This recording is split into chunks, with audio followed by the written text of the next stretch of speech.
Bienvenidos a Esperanza de Sion.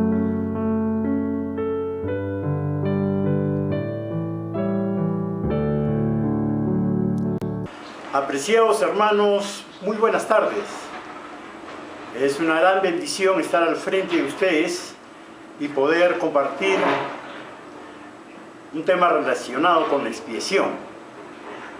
La pregunta sería, ¿qué es la expiación? Es la reconciliación del hombre con Dios. En otras palabras, al gran sacrificio que nuestro Señor Jesucristo hizo con el fin de pagar por nuestros pecados y vencer la muerte, se le llama expiación. La guía del estudio para las Escrituras hace referencia también de lo que es la expiación.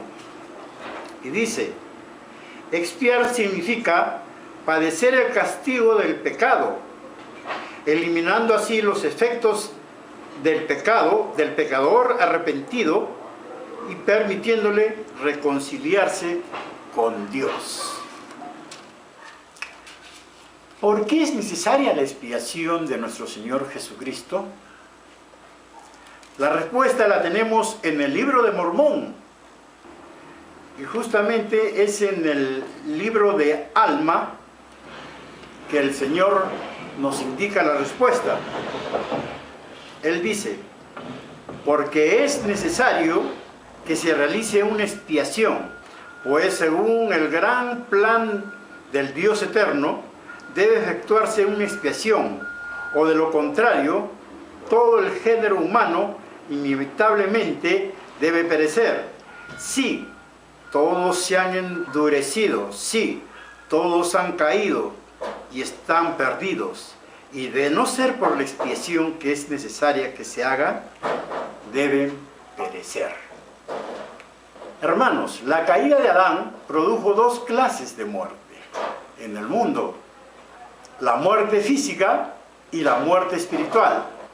La muerte física es la separación del cuerpo y del espíritu, y la muerte espiritual es la separación de Dios.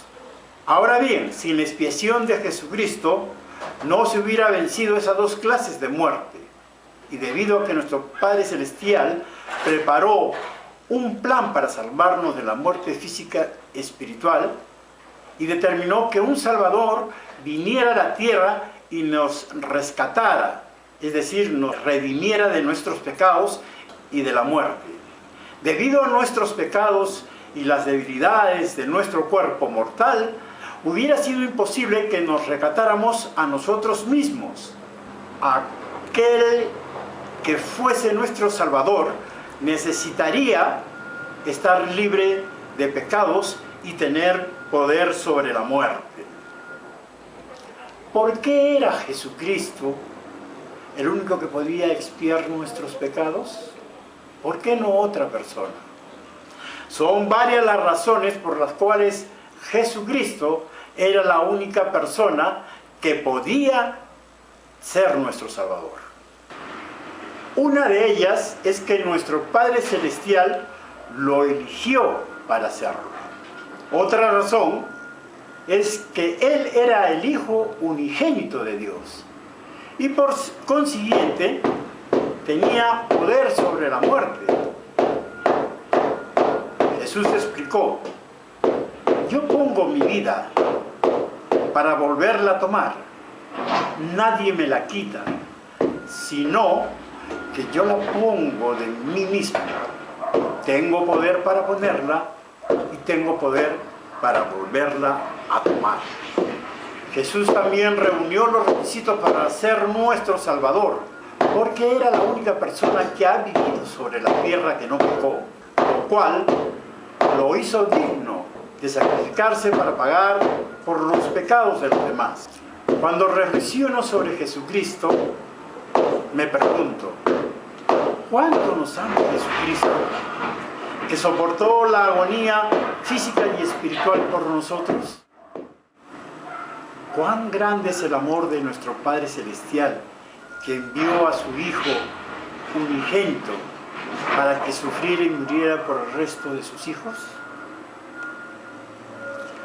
En el libro de Juan leemos lo siguiente: Porque de tal manera amó Dios al mundo, que ha dado a su Hijo unigénito, para que todo aquel que en Él cree no se pierda, mas tenga vida eterna.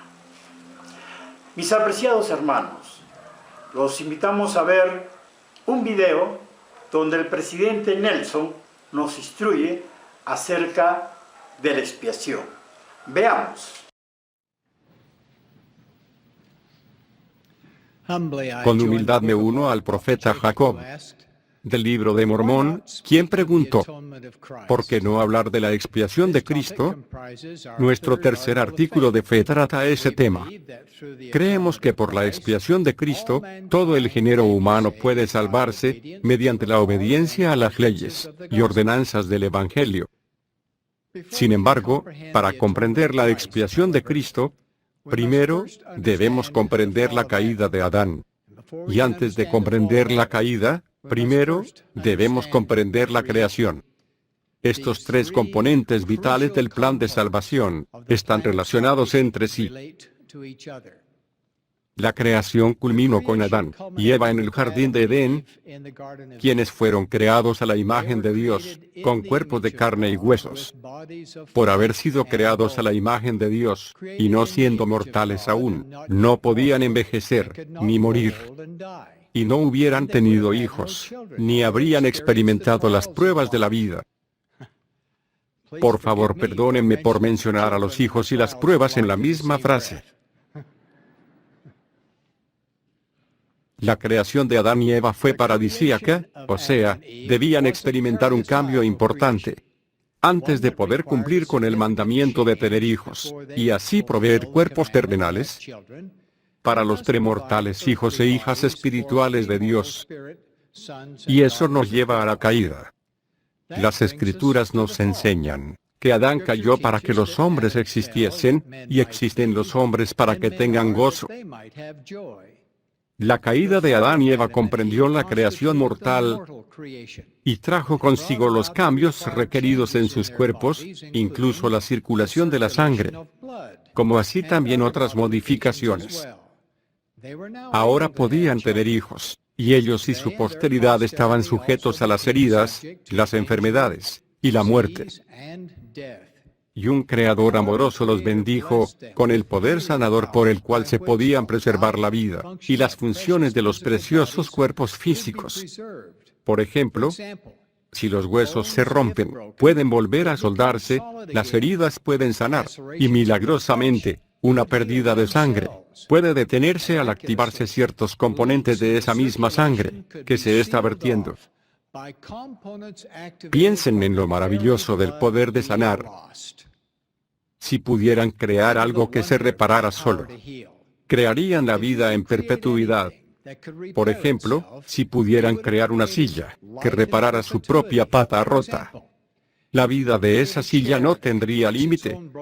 Muchos de ustedes caminan con piernas que una vez estuvieron rotas, y lo hacen en virtud del maravilloso don de sanar. Aunque nuestro Creador nos dotó de ese poder tan increíble, nos confió un don opuesto, la bendición del envejecimiento, con recordatorios visibles de que somos seres mortales, destinados a partir un día de esta frágil vida. Todos los días nuestro cuerpo cambia. Al ir envejeciendo, nuestro pecho que era ancho y nuestra cintura que era angosta, parecen tener la tendencia de cambiar de lugar. Nos arrugamos. Perdemos el color del cabello, y aún el cabello mismo, para recordarnos que somos hijos mortales de Dios, con la garantía del fabricante, de que no quedaremos sobre la tierra para siempre. De no ser por la caída, nuestros médicos, los empleados de salones de belleza y los funerarios no tendrían trabajo. Como seres mortales, a Adán y a Eva se les instruyó que adorasen al Señor su Dios y ofreciesen las primicias de sus rebaños como ofrenda al Señor. También se les dijo que la vida de la carne en la sangre está, y la misma sangre hará expiación de la persona. La aprobación, la procreación y el envejecimiento fueron componentes del gran plan de felicidad de Dios, así como también fue esencial la muerte física. Pero la vida mortal, por gloriosa que sea, nunca fue el objetivo final del plan de Dios. La vida y la muerte aquí sobre el planeta Tierra eran solo medios para alcanzar un fin, y no el fin por el que fuimos enviados. Y eso nos lleva a la expiación. Pablo dijo, porque así como en Adán todos mueren, también en Cristo todos serán vivificados. La expiación de Jesucristo se convirtió en la creación inmortal. Él se ofreció como voluntario, para satisfacer las demandas de una ley previamente transgredida, y al derramar su sangre, podía llegar a perfeccionarse su cuerpo físico, y también el nuestro. Podrían llegar a funcionar de nuevo sin sangre, tal como los de Adán y Eva, en su estado paradisíaco. Pablo enseñó que la carne y la sangre no pueden heredar el reino de Dios. Es necesario que esto mortal se vista de inmortalidad. Teniendo en mente estas explicaciones, meditemos ahora el profundo significado de la palabra expiación.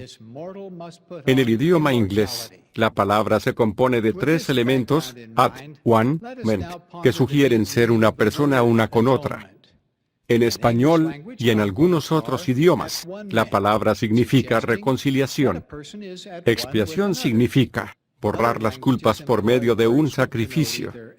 La palabra derivada de las raíces latinas, re, que significa de nuevo, con, que significa en compañía de, y sella, que significa sentarse. Por tanto, reconciliación significa, literalmente, sentarse de nuevo en compañía de. Se encuentra un rico significado al estudiar la palabra expiación en los idiomas semíticos de la época del Antiguo Testamento. En hebreo, la palabra básica para expiación es kafar, un verbo que significa cubrir o perdonar. Estrechamente relacionada se encuentra la palabra aramea y arábiga kafat, que significa un abrazo íntimo, sin duda relacionada con el abrazo ritual egipcio. En el libro de Mormón, hay referencias evidentes de ese abrazo. Una dice, el Señor ha redimido a mi alma, he visto su gloria, y estoy para siempre envuelto entre los brazos de su amor. Otra ofrece la gloriosa esperanza de ser recibido en los brazos de Jesús.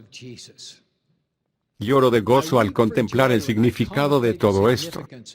El ser redimido es ser expiado, es ser recibido en el abrazo íntimo de Dios, con una expresión no solo de su perdón, sino de nuestra unidad de corazón y de mente. Privilegio. Y qué consuelo para los que hemos perdido a seres amados, que hayan partido de nuestro círculo familiar, a través de la puerta llamada muerte. En las Escrituras se nos enseña más acerca de la palabra expiación. El Antiguo Testamento tiene muchas referencias a ese término, las cuales se referían al sacrificio de animales, pero no podía ser cualquier animal. Se debían observar ciertos requisitos. Debía ser el primogénito de los animales, y sin defecto. Se debía sacrificar la vida del animal, mediante el derramamiento de su sangre. Se debía matar al animal, sin quebrarle ningún hueso. Se podía sacrificar a un animal, en forma vicaria por otro. La expiación de Cristo cumplió esos prototipos del Antiguo Testamento. Él fue el primogénito, Cordero de Dios, sin mancha. Su sacrificio ocurrió mediante el derramamiento de sangre. No se quebró ni un hueso de su cuerpo. Es digno de mencionar que a los dos malhechores crucificados, junto al Señor, les quebraron las piernas. El suyo fue un sacrificio vicario a favor de otros. Aunque las palabras expiar o expiación, en cualquiera de sus formas, aparecen una sola vez en la traducción del Rey Santiago del Nuevo Testamento al inglés, aparecen 35 veces en el libro de Mormón. Siendo que es otro testamento de Jesucristo, este libro arroja preciosa luz sobre su expiación, al igual que Doctrina y Convenios, y la perla de gran precio. La revelación de los últimos días ha aumentado grandemente la comprensión que adquirimos de la Biblia. En los tiempos preparatorios del Antiguo Testamento, la práctica de la expiación era finita, o sea, tenía un final. Era una predicción simbólica de la expiación definitiva, de Jesús el Cristo. Su expiación es infinita, no tiene fin. También es infinita en el sentido de que todo el género humano se salvará de la muerte sin fin, y es infinita en el sentido del intenso sufrimiento del Salvador. Es infinita en el tiempo, dando fin al prototipo anterior del sacrificio animal. Es infinita en lo que abarca, porque se hizo una sola vez por todos. Y la misericordia de la expiación se extiende no solo a una cantidad infinita de personas, sino también a un número infinito de mundos creados por Él. Es infinita, más allá de cualquier escala de dimensión humana y de comprensión mortal. Jesucristo fue el único que pudo haber ofrecido esa expiación infinita, dado que había nacido de madre mortal y de padre inmortal. Debido a ese nacimiento singular, Jesucristo era un ser infinito. La prueba de la expiación se centró en la ciudad de Jerusalén, en donde tuvo lugar el acto más grande de amor de toda la historia. Partiendo del aposento alto, Jesús y sus amigos cruzaron el hondo barranco al este de la ciudad y llegaron a un huerto de olivos, en las laderas más bajas del monte de los olivos. En ese huerto, con el nombre hebreo de Getsemaní, que significa prensa de aceite, se habían aplastado y prensado las aceitunas para hacer aceite y proporcionar alimento. Allí mismo, en Getsemaní, el Señor sufrió el dolor de todos los hombres, a fin de que todo hombre pudiese arrepentirse y venir a Él. Tomó sobre sí el peso de los pecados de todo el género humano, al soportar la carga masiva que hizo que sangrara por cada poro. Más tarde, fue golpeado y azotado, y se le colocó en la cabeza una corona de espinas como una tortura más. De mano de su propio pueblo, fue objeto de mofas y burlas, y padeció toda indignidad. Vine a los míos, dijo él, y los míos no me recibieron. En lugar de un abrazo caluroso, recibió de ellos un rechazo cruel. Se le obligó a cargar su propia cruz hasta el cerro del Calvario, en donde fue clavado en aquella cruz, y padeció un dolor terrible. Después dijo él, tengo sed. Para un médico, esa es una expresión significativa, porque sabemos que cuando un paciente entra en estado de shock por la pérdida de sangre, si aún está consciente, ese paciente invariablemente, con labios resecos y arrugados, pide agua. Aunque el Padre y el Hijo sabían con anticipación lo que acontecería, la realidad trajo consigo una agonía indescriptible. Y decía Jesús, Abba, Padre, todas las cosas son posibles para ti, aparta de mí esta copa, mas no lo que yo quiero, sino lo que tú. Entonces Jesús cumplió la voluntad de su Padre. 3 días después, precisamente como lo había profetizado, se levantó del sepulcro. Se convirtió en las primicias de la resurrección.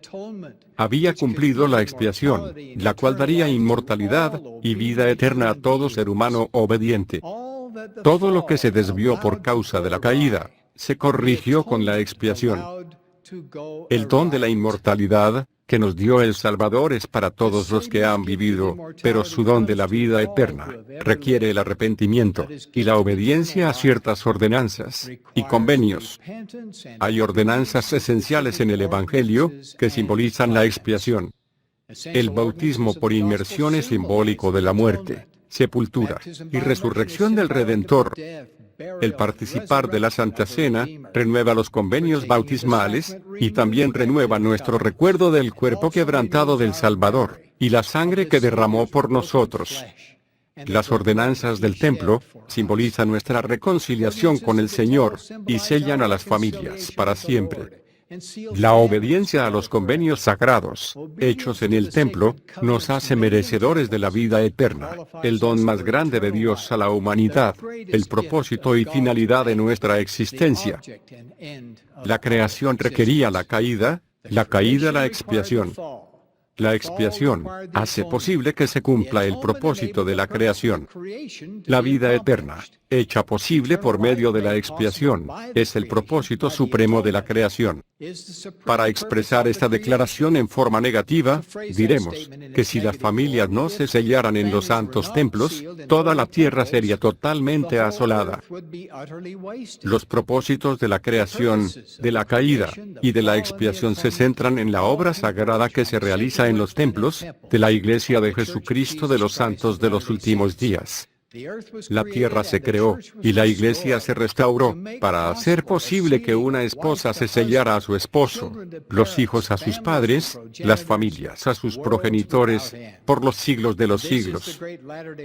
Esta es la gran obra de los últimos días, en la que participamos. Es por lo que tenemos misioneros y templos, para llevar las bendiciones plenas de la expiación a los hijos fieles de Dios.